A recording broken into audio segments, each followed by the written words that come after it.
आज की वीडियो उन तमाम लोगों के लिए है जो रिस्क को लेके बहुत परेशान है या जिनको लगता है कि उनकी जॉब्स सिक्योर नहीं है या जो वो काम करते हैं, अपना बिजनेस भी है, तो वो डाउट्स में पड़े रहते हैं हर वक्त, रिस्क की तरफ से, माल की तरफ से, दौलत की तरफ से। हसन बसरी रहमतुल्लाह अलैह फरमाते हैं कि मैंने कुरान पाक में 90 मुकामात पर अल्लाह का ये फरमान पढ़ा है कि हमने लिख दिया बंदों का रिस्क उनकी किस्मत में, यानी कुरान ने जमानत दी है इस बात की। और फिर वो आगे फरमाते हैं कि मैंने सिर्फ एक जगह पे, एक मुकाम पे ये पढ़ा जहाँ पे लिखा था कि शैतान तुम्हें मुफलसी के खौफ से डराएगा। लेकिन अफसोस दर अफसोस के हमारी किस्मत देखें, हमें हमारे हाल पे बिल्कुल रोना आना चाहिए कि तुमने और मैंने हमारे राज़िक की 90 मुकामात पे दी गई बात को, दी गई जमानत को हमने मुस्तरद कर दिया, यकीन नहीं किया। लेकिन शैतान की सिर्फ एक बात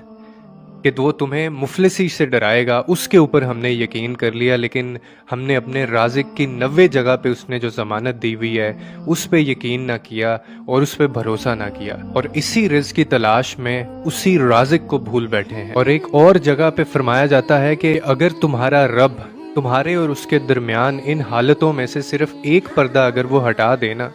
और तुम्हें दिखा दे कि अल्लाह किस तरह से तुम्हारे और मेरे मामलात को सही करने के लिए, किस तरह से अपनी हिकमत और मसलहत के लिए तदबीरें करता है, कोशिशें करता है और तुम्हारे लिए आसानियां पैदा करता है, और किस तरह से तुम्हारी गलतियों को समेटता है और एक माँ की तरह किस तरह तुम्हें प्यार करता है, गलतियों से बचाता है, तो आप उसकी इबादत में और उसकी मोहब्बत में इतने ज़्यादा मगन हो जाएं कि आप सारी ज़िंदगी सजदे से ना उठें। अगर आपको सिर्फ ये मालूम हो जाए कि वो किस तरह से हमारे मामलात को बेहतर कर रहा होता है, तो इसीलिए गुंजाइश ही नहीं है, यानी डाउट्स की भी गुंजाइश नहीं है और बात करने की भी इस पे गुंजाइश नहीं है कि यार मेरा फ्यूचर क्या होगा, मैं क्या करूँगा।